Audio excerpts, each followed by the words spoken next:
Okay.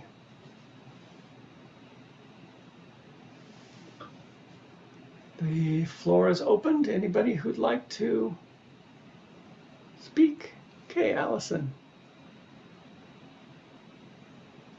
So in this meditation, and I guess I also in a lot of the classes, we starting the body scan from the top down. And I was thinking about staying, not going into sleepy states that I'm wondering, and for myself sometimes to go from the bottom up to bring the awareness from down up to aliven. The other way is good for coming. So that just could have occurred to me sometimes because that happens with me when I do body scans or like yoga nidra. It can really shift depending where, which direction, or shiatsu, which direction I'm working in, but the other part was I think you asked in one class about space between like moving from one part to another. So I found my mind to be aware in my body, sort of doing the focus that I wanted more points of suggestions. I just did it anyway, but that there was lots of gaps between, let's say, the chest and then the belly or the back. So I started to like really in a way, fine tune or go to many more spots to be aware and then bring it back to the whole body so that I had more integration too, which felt more balanced rather than sort of like disconnected. So that was just just just something that arose for me. So I thought I would bring that up because it's also we're talking about energy. Um, and the other part, when you were talking about forcing or not, or overexertion or agitation, and I'm thinking, yeah, I can really relate to that a lot of times. And I'm thinking about falling asleep is that in meditation, or sometimes, and that's happened to me, recognizing that, yeah, I'm really tired. That is what needs to be done. And fighting against that would be almost futile agitation. It wouldn't really help. Like take your nap or whatever, and then meditate another time or something. Or if the opposite body's very active, that sometimes there's also been a resistance. If I'm trying to calm it too much, it's like, okay, maybe I need to follow this activity and see where it's trying to lead me. So that's just what arose. Okay, well, I'm glad that you're investigating these things. It's very helpful. You could be right about doing the body scan from the feet up, that it would be more energizing. You know, when you do standing meditation, that's traditionally the way you do is you start at the feet and come up. And standing meditation is a very energizing form of meditation. So that very much could be the case. Um, let's see. You gave me three different things, and now I'm blanking on the second thing that you said. Oh, when you're doing the body scan, yes. When I name these parts of the body, but I don't necessarily want you to say just go to the chest and stick at one spot. It's a whole area, it's a whole area, and yes, it's right. It is continuous with the belly, and so your attention can roam around. It doesn't have to like just stay in one spot. It can roam around, or you can like take the whole field of that body part. But either way, it shouldn't just be a narrow place that's disconnected. In other words, I don't want the face disconnected from the neck, and I want the whole body to be felt. And however you do that, and I think the two most common ways is just like take the whole area and stay there, or actually roam. You can have your attention roam around spots to notice what's there. And let's see, and then the third thing, um, you're testing my memory here. It's sort of about resistance, like if one is meditating or in Oh, getting yeah, sleep, realize, yes, well, maybe I need to sleep, and the other is overexertion or fighting too hard, or the opposite, right. really not telling that I'm like that, to like actually just go with that, because that is what is arising. Yeah, sometimes it's skillful to give the wild horses a big corral to run around in, um, and they'll calm themselves rather than to try to like pinch them into their little slot, their little tiny pen right away. That is a bit of why I do the body scan. Is it's a more expansive kind of thing. It's a nicer transition into breathing than to just plop, sit down, and breathe. I find that for has never quite worked for me as well as doing a scan first and coming into the body more fully. I also recall that Patty Townsend would say this. Patty Townsend, for those of you who don't know, she was a local meditation teacher. I mean, a local yoga teacher, really a very accomplished yogi. And she would say, in meditation, and she did a lot of meditation, that sometimes the mind just needs to fall asleep. And then it will come out of sleep and it'll be fine. It'll be awake. It'll be alert. It just needs to kind of tone up a bit that way. So she was not one in favor of fighting sleep.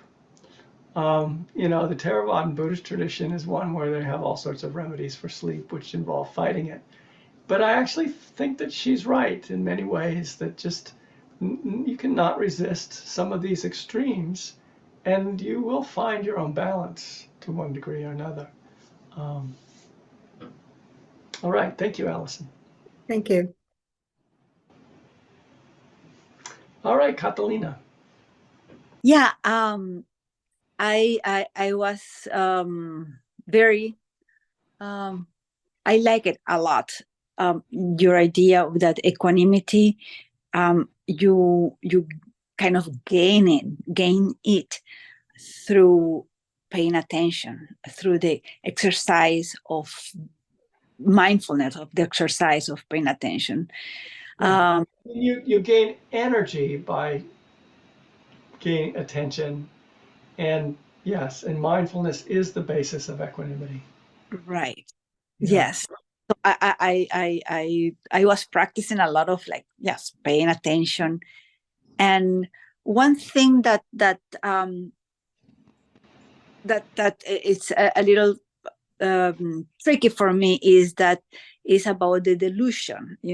People like me that are deluded. Like I think I that's my strong thing. Like I think things are this way, and I believe they are the way, and I imagine that they are the way, but they are not that way. So how how how could you be able to catch yourself in the delusion? How can you be aware of what, like, it's very easy to be aware that you are angry, or you are jealous, or you are greedy, and you are wanting. But the other one is about like how do you catch yourself about that you are deluded? Mm-hmm. All right. Catching yourself in delusion is a tough one, I do say, because the very fact you're deluded means you believe something that the mind is saying, right? Yeah. So non-delusion, if I can put it simply, involves not believing your thoughts. Mm. Not believing your thoughts. Thoughts are only potentially true.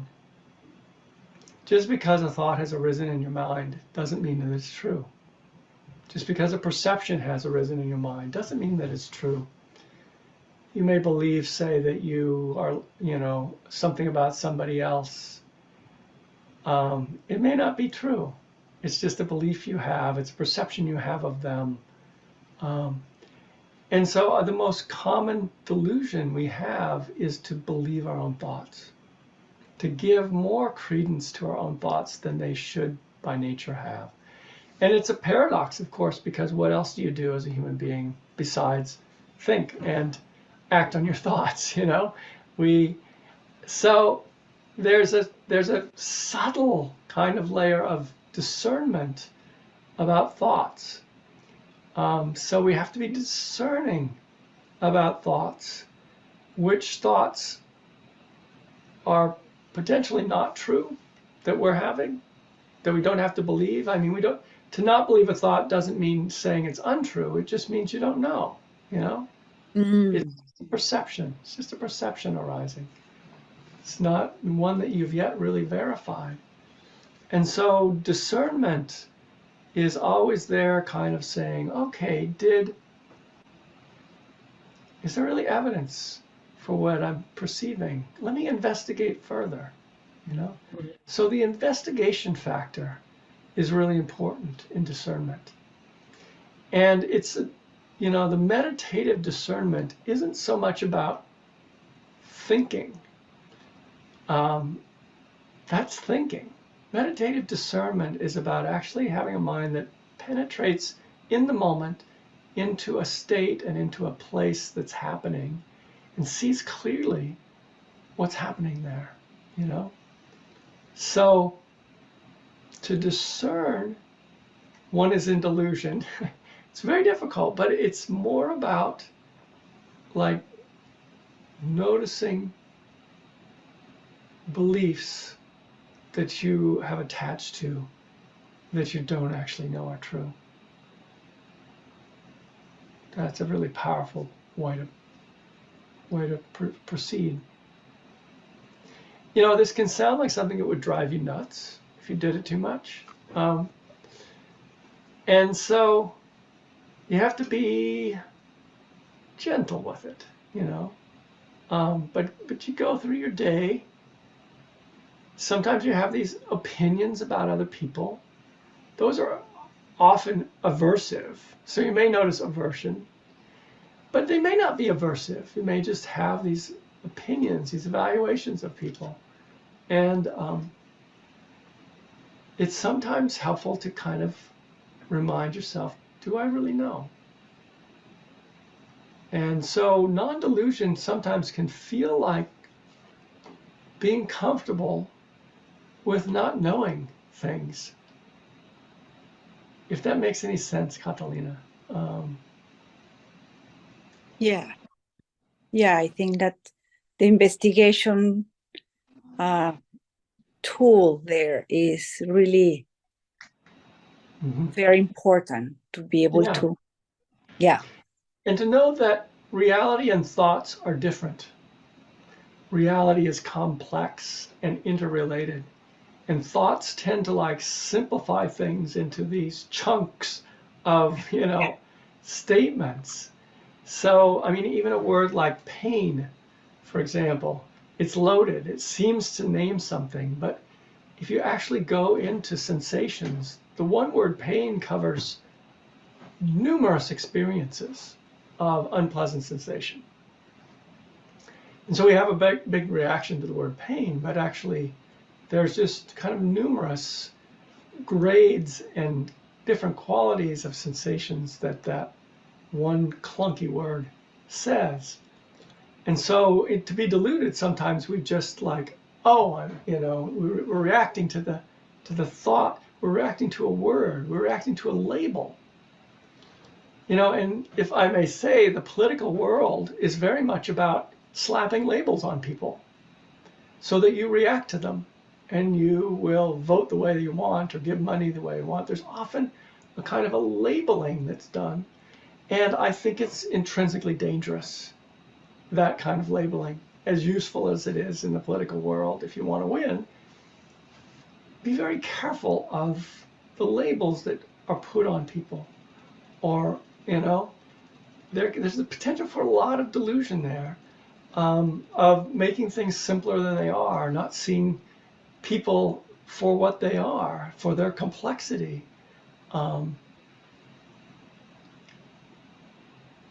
How's that? Is that enough to give you something to chew on?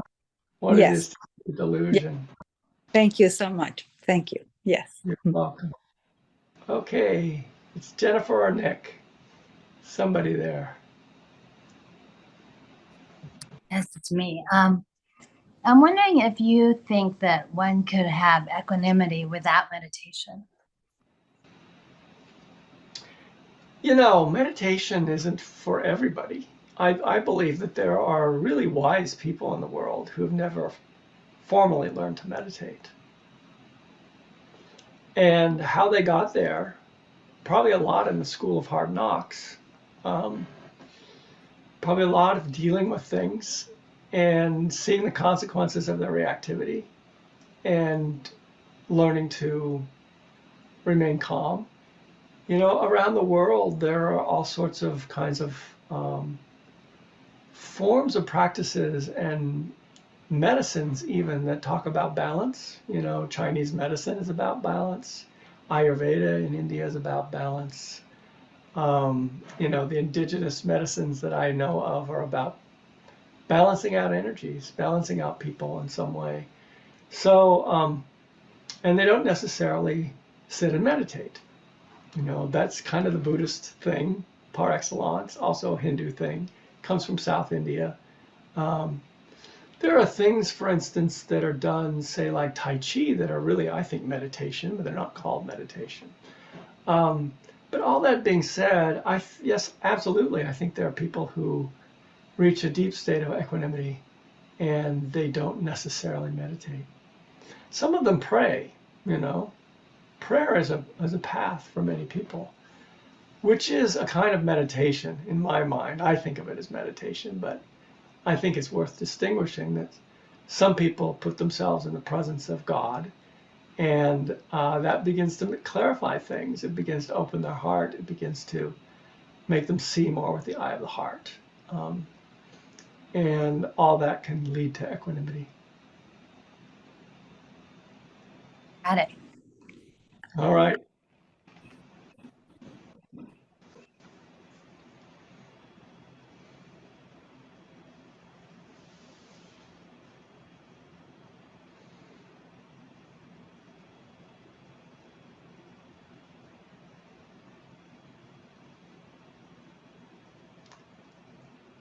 All Can I? right.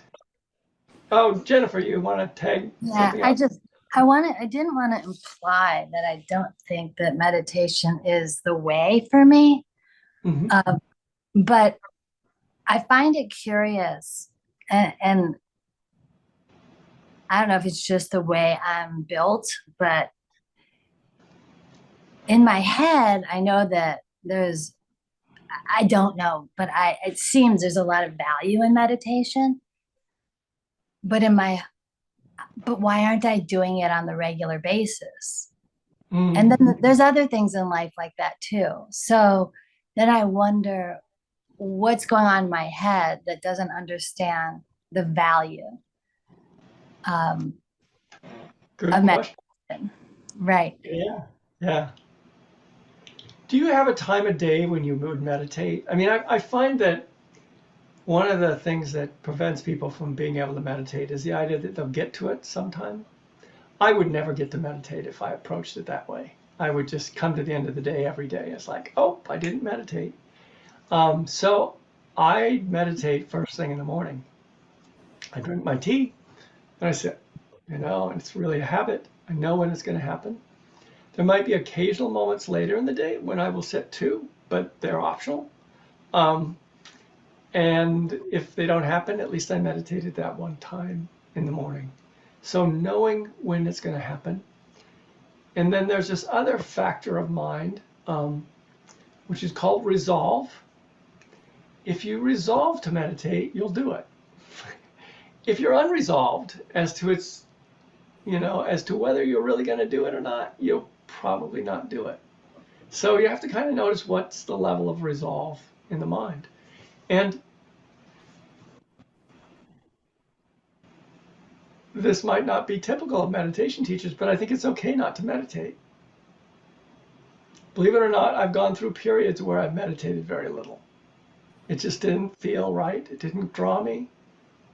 And then I've always come back to it. Then something shifts and I come back to it. And I don't feel like those were mistakes or I'd like fallen off the path or whatever people might say who think that it always has to be meditation. I've also learned that people wake up without meditation. There are some very awake beings who never meditated. It often happens spontaneously to them. And so waking up is actually more important than meditating, if I can put it that way. To wake up in this world is more important than meditating. And there's also the sense that, I mean, mindfulness is, and presence is something one can practice without sitting and crossing your legs, you know? So formal meditation, sitting, walking meditation, while it's useful, mindfulness is far more important. The presence that you bring to your life moment to moment is far more important for awakening than how long you sit or how frequently you sit. It's sort of like sitting is like sharpening the knife, and mindfulness is using it to cut through delusion, you know, to actually use it to cut and open up a path. If you can think of it like a machete, you sharpen the machete and then you clear a path for yourself. And then it gets dull and you sharpen it again. But the most important thing is that you're actually being mindful. You're actually noticing your experience and learning from your experience. That's kind of a long answer to your question. No, it's very helpful. And I don't want to take too much time, but the one thing you said is, which is hard for me, is that when I wake up, I'm coming out of this dream state of kind of being what I think meditation kind of brings me back into. Okay. So So the best time for you might not be the first time when you get up. I'm a morning person. Once my feet are on the floor, I'm awake. mhm. A lot Yeah. of people aren't like that. A lot of people take a long time to wake up. And so meditating first thing in the morning might not be the best choice for someone like that. I would recommend doing it later in the day. Okay, awesome. Thank you. Yeah. So who else? Let's see, Beth's iPhone. Can you turn on your, there we go, Beth. Hi.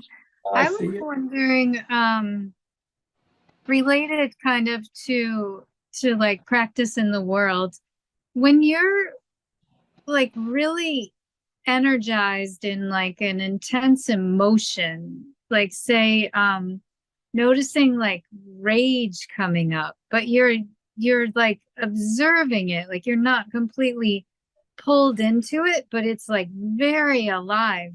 Would you Mhm. call that equanimity or not? Not quite If that. if you're, again, it's a bit relative, but if you're not just completely drawn into it, then there is an element of equanimity present. And There's do an you element suggest like, I'm sorry, go ahead. no, I just repeated myself. There's an element of equanimity already present, of non-delusion. There's with the rage, the fact that you can actually hold it and not completely go into it. And do you think it's more skillful when something like that is happening to like try to reroute it in some way, like try to shift the energy, or to just let it burn while it burns and until it's done? Well, I would tend to let it burn, but also be curious. Bring curiosity, like, to that rage. Like, who is this in me that is so angry? And what is it that I need to understand about this emotion, about this intense feeling? Um, Oftentimes with rage, there's a wound that's been touched. And if you just blend with the rage, it will tend to turn you externally to some object of rage. something you find outrageous or someone else. But if you stay with rage with curiosity, like, what do I need to understand? You may begin to see that there is a wound in that. And seeing the wound just kind of naturally begins to elicit sympathy for yourself, loving kindness for yourself. That might sound like a bit of a stretch if you're really in a rage, but it's a place to be. It's a way to, what should I say, engage with the energy from a place of curiosity, which is different than just like trying to get over the rage, just trying to get out of it. And I think that because rage is such a hot feeling, it's painful, it's suffering. And that might be enough to just say, this is suffering in a state of rage. Really witness it, really witness the suffering of it. And witnessing it as suffering might begin to let that woundedness of the rage kind of come out.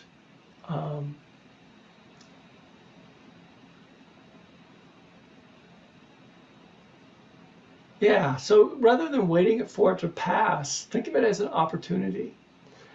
And there's a lot of life energy there. A lot of life energy there.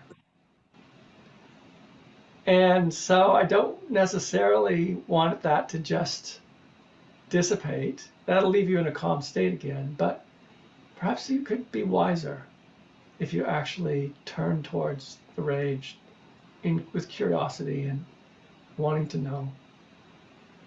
How's that landing, Beth?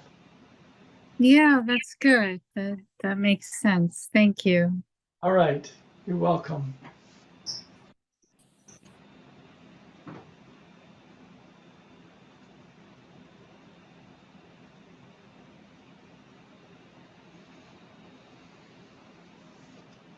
You know, again, I may be a little different than some teachers, the way that I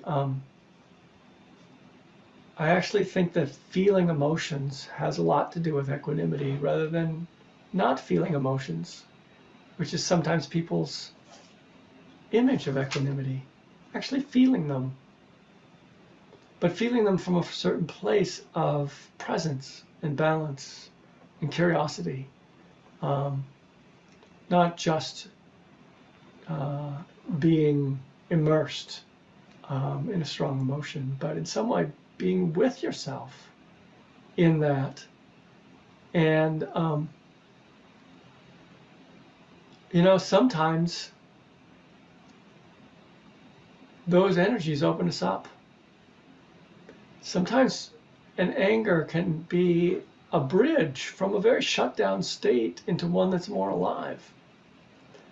It's why some, you know, psychotherapists, when you come in and you're depressed, kind of poke around for where you're angry. It's often the case that depression is a way that people avoid feeling their anger. But it's also the case that if you find that, it would energize you, and the energy itself would begin to carry you beyond that kind of shut down state. And grief, too, you know. Equanimity isn't like not feeling grief, but it's a kind of a balance one can have with loss and, you know, kind of going deeply into grief and seeing, I mean, there's so much loss in life, so much loss. And so you might just even think of that grief as like a wake-up bell.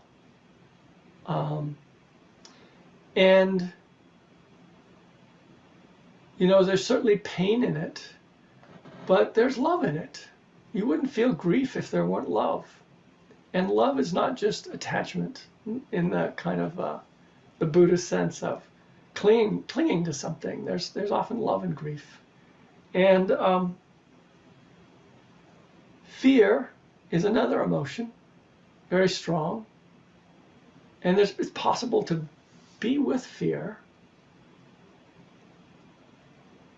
and to learn something about the vulnerability of the human state through fear. All human beings are vulnerable. All human beings have fear as a possibility because we're so vulnerable.